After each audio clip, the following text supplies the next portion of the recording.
Welcome back to Kryptolytix, giving you a fresh take on crypto analytics. Today I'm going to give my addendum or part 2 of the Sol swing trading strategy, the last video I did, and it's this one on the screen up the top right hand corner. So I just wanted to add some more information to this video and also show what I've done since then to this particular strategy. So let's get straight into it. Okay, so here we are on the Solana chart once again. We have the now named Kryptolytix BB Trend Trader on the screen here. And it's the same pretty much as the last time, except I made a few small changes. And you can see, even based on this trade here, that those changes have taken place. Now, first I'm going to cover the actual strategy code, and you'll find a strategy code in the link in the description below. It's the same document as last time, but I have adjusted it accordingly. Now, this is a strategy with the tops and bottoms built in. So here's the code down here. And again, you can find it in the description below. You can just copy this code and put it into a strategy. Again, the way to do that is just to come here to open, click templates, and then strategy there. It'll create a blank strategy, and then you just paste the code from the document into here and then click add to chart or save it. Now, what I've done here this time, and this is still a work in progress, I'm still going to add some more things. The main thing that I actually want to add is something that shows the performance for when profit is taken and when you add to the position. I'm having a little bit of trouble with the code at the moment because it's not an easy task to do. If you know how to do it, then you can feel free to let me know in the description below. I've used ChatGPT to try and help me, and it just keeps trying to do the wrong thing. So I'm going to keep trying to get it coded, and when I do, I'll make another video about it, concluding this series. As you can see, these are the default settings. So length is 9. Again, this is the Solana daily chart. Length is 9, Bollinger length is 40. And then I've changed a couple of these things from the defaults. And I've changed this symbol to this little arrow. So for the take profit, it's a arrow down, and for re-add, it's the arrow up, at least for the long trade, and short, it's vice versa. So by default, I think for me, the way I'm looking at this is these are like 20% profit points. So you take 20% off the position and you re-add 20% when you get another one of these. So that's pretty much that. And the main thing that has changed with these settings changes, the new defaults, is you can see with this particular trade, which I mentioned in the last video was a big loss. The other thing as well with these profit points is they can help you de-risk or reduce a bad position. And in this case, they definitely did that. So you can see here, there was a long trade there, and then pretty much at break even, it took 20% off, or you took 20% off based on this signal. And then you took another 20% off at the close of this candle here. So basically with this particular 40% loss, you actually would have reduced that significantly by reducing your position by 20% and 20%. So this would be significantly less loss with regards to this trade here. So if the take profit and re-entry part is included in the strategy, then this actually would be a significant reduction in the loss with this particular trade. The other thing as well to mention quickly is that with the arrows, in terms of the profit points, in terms of when to scale out and scale back in, you actually don't need to do it at the start of the candle. You can actually try and say, for example, let's just say we're in a long here and you want to take profit here. The signal is here. Maybe you put your profit point at the top of the body of the candle, the previous candle. And most of the time, not always, but most of the time, that will get filled with the body of the previous candle. So you can see here with this re-entry, that was the re-entry there on the close of this candle here. If you put your order at the bottom of the body here, then it would have filled that too. And then you get an extra 1.49%. Some circumstances, it's a lot more, and others, it's not as much. And also some other times, it just wouldn't fill at all. So in this case, for example, you know, this was the short, and this was the first profit point. If you put it at the body here, then you would have made yourself an extra, well, 7%. Not really, because you're just taking 20% off the trade, but that's an additional amount of profit that you're banking by doing that. Now, it doesn't always work out, but it does most of the time. So it's up to you how you want to do this. It would have been pretty good in this candle's case, although these big candles, price just might run away from you and start reversing. But if you were to take a risk with this one, well, you would have got a much better profit from taking 20%, because that's almost 10% worth of price action in that 1 day alone. So again, up to you to do what you will with that. So that's pretty much the strategy in one indicator, which is pretty handy. So it just takes up one indicator on the chart, and you can test this on any other ticker and see if it works for you. Now, quickly, we'll cover this before moving on to another potential ticker that this strategy works on, and that's DYDX. I'm going to show one of the reasons why maybe it hasn't flipped around yet, because that's the thing about this strategy is you've got pretty long periods of time between each action.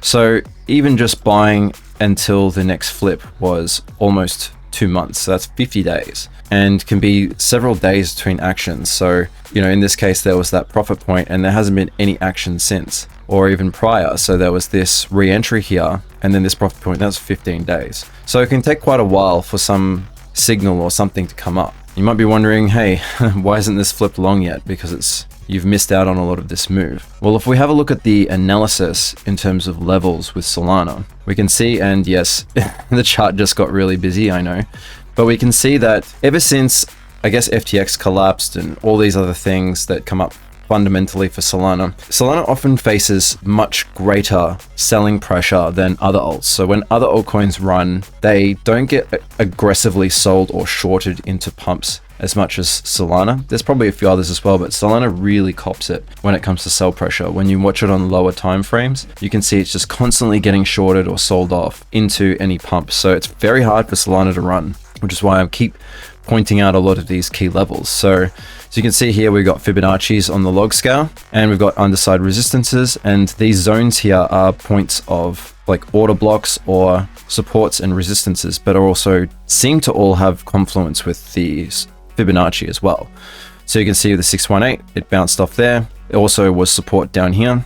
You can see the 5 was held very well, also had a reversal here, but you can see it's the top side of this range and the resistance point there, and also a resistance here. And you can see the next one up, we've got underside resistance here, and this pocket, you can see an order block here. So again, significant. This is the 0.382 on the Fibonacci, and you can see also this range acted as support here, and also acted as support in here. You can see this channel down the bottom. We got stuck in the channel, and then we deviated down, dumped, and then have progressively been able to pull back into the channel, hold as support, and make a rally to the underside resistance and the top of the channel at $20. So now we're dealing with this block here, which is support, support, support, and now is resistance and the top of that channel there. So now that's basically what we're contending with. Also, there was a big shift in open interest right at the top here. So this was actually a short signal for me on the low time frames over on my other exchanges, but on Drift, I'm still waiting for the next signal. So at the moment, that's pretty much what we're waiting for. And that's one of the reasons why we did get rejected here and why we still have quite a road ahead. But if there's a very convincing breakout here, I would say we'll probably get a buy signal at some stage, but time will tell, and we'll just have to see how that goes. So I want to show another ticker that this works really well on, and that's DYDX. So right now we're looking at DYDX on the OKX chart, and you can see in terms of the backtest, and this is with no leverage at all, this is 1x leverage. In the last year, it's returned a 242% return, which is very impressive. Although for the most part, most of that happened here. So the first trade, this is going back, is August 22. So that's last year in August. And you can see it was just successful trade after successful trade after successful trade. But then it got stuck in a rut. So if you have a look here, this is trade number 6, which was on the 22nd of March, 2023. This is where we get stuck in this sideways, which can be quite annoying. And this is where the profit points and re-entries could come in handy with regards to locking in some of the profit from some of these longs, which resulted in losses down here, but would not, and would probably give you some more break-evens or maybe even banking a slight amount of profit that otherwise you would not have been able to do. So even just entry here, and then maybe adding more to your position here, taking profit down here, shorting again and longing there, definitely would have given you a lot more than just shorting here and longing exactly where you opened again. So the settings for DYDX, quite different, actually, quite different. So we have the length at 26, and then we got 2, 8, 80, 11. and then I've kept the length for 9, but obviously you can adjust this on whatever tick you're on and just have a look and see where it places the profit points and re-entries, and it will be different for each ticker, like in terms of where these profit points are, and you just kind of work out what setting works best for that. And we're basically trying to use past performance to help us in the future. And that's pretty much how most technical analysis works with all this back testing and stuff. And that's why we also future or forward test a strategy. So when you back test, you see what works, and then you forward test with a small amount of capital for a period of time, maybe a couple of months, 3 months or something like that. And if it works out, then maybe you can consider stepping that up. But that's completely up to you how you do this. Remember, nothing in this video is financial advice, it's all educational. And so I'll let you work out how you want to use this information. Of course, the other thing as well, which makes this a lot more impressive, is if you say, lever up on the position. So you do maybe a 6x, for example, you can see that in the last year, this has returned 1500%, which is really nice. And that's only 6x. So compared to Solana, which, you know, I've got in as a 10x, this DYDX has returned a lot more with a lot less risk. So something also to consider as well with regards to that sort of stuff. So how did I enter this trade? Well, the way I entered it is I can even show you on the chart here on TradingView, because I have OKX connected to TradingView. So currently in this position, I'm up 10.33%, and I did not open exactly at the buy. As you can see, my average open position is actually significantly down further. And the way I did that was I used a pyramid approach with regards to scaling into this. I don't usually do this, but this is kind of how it works, where I basically entered 10% of the position as soon as I had the signal here.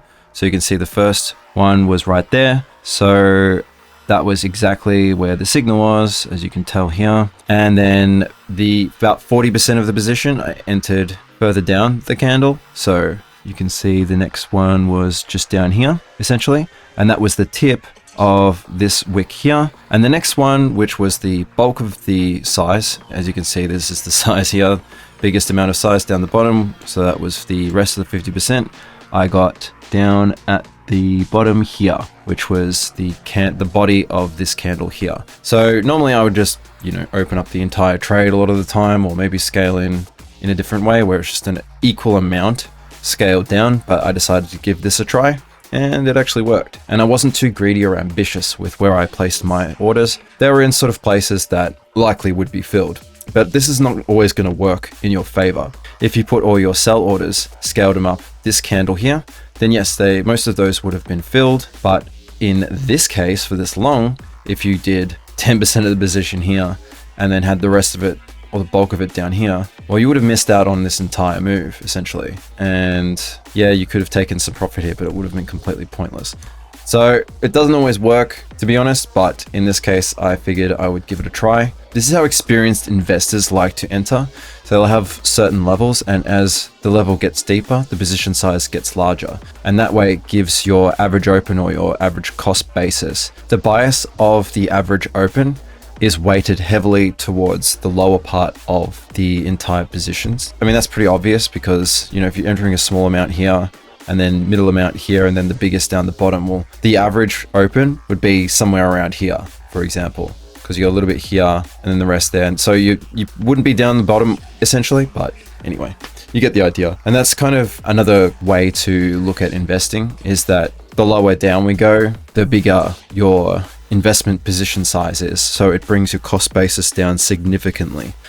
So yep, at the moment, this is 10% up. Haven't got a take profit yet or re-entry. Going to wait for that to scale out. I have drawn some levels in DYDX to see, you know, points where we could reverse, but there's nothing too significant that jumps out. So I've just put Fibonacci retracements, and I have put a sell order here, and that's because that's also a major support and resistance. So we had support here. You know, you can see it just kept being supported here. Even when it reclaimed this, it had to hold this level of support before continuing up. Again, held support here, fell through, resistance, resistance, resistance. Now it is a resistance again.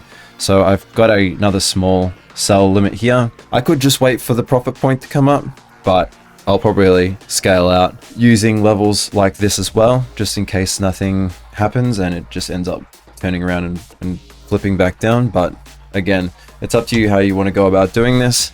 And yep, again, the settings are here on the screen right there. So 26, 28, 80, 11. Now you can do the same thing with any ticker that you want to test out. Essentially, you can just pick anything and see what settings work the best. It'll be great once the profit and re-entry is factored into the back test. That would be amazing. To be honest, that would be absolutely amazing. But the way you do it is you select a ticker essentially, and you just start cycling through this Bollinger Band length, for example. Let's just go 1x just quickly.